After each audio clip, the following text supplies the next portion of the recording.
మిథున రాశి వాళ్ళు. మిథున రాశి నక్షత్రాలు: మృగశిర నక్షత్రం 3, 4 పాదాలు, ఆరుద్ర నక్షత్రం 1, 2, 3, 4 పాదాలు మరియు పునర్వసు నక్షత్రం 1, 2, 3 పాదాల వాళ్ళకి ముఖ్యంగా ఈ వారమంతా కూడా చాలా సానుకూలమైనటువంటి గ్రహగతులే కనిపిస్తూ ఉన్నాయి. మానసికంగా చాలా ధైర్యంగా ఉంటారు ఈ వారమంతా కూడా.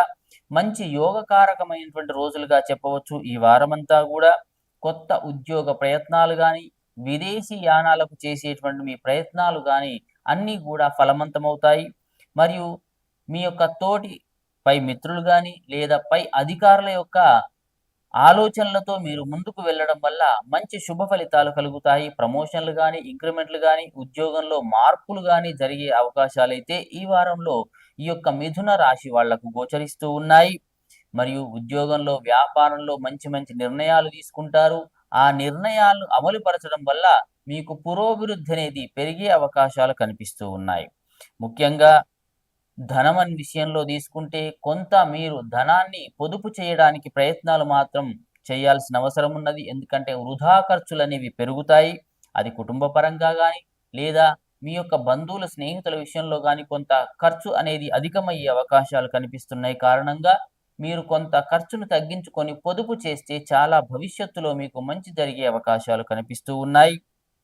కుటుంబ పరంగా తీసుకున్నట్టయితే కొంత చిన్న చిన్న వాదోపవాదాలు కానీ, చిన్న చిన్న ఏవైనా ఇబ్బందులు కానీ వచ్చే అవకాశాలైతే కనిపిస్తూ ఉన్నాయి.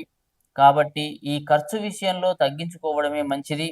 మీరు చేసేటువంటి పనుల వల్ల కొంత అవమానాలకు గురయ్యే అవకాశాలైతే కనిపిస్తూ ఉన్నాయి. కాబట్టి ఆ పనులు మంచా చెడా అని ఆలోచించుకొని ముందుకు వెళ్తే చాలా మంచిది.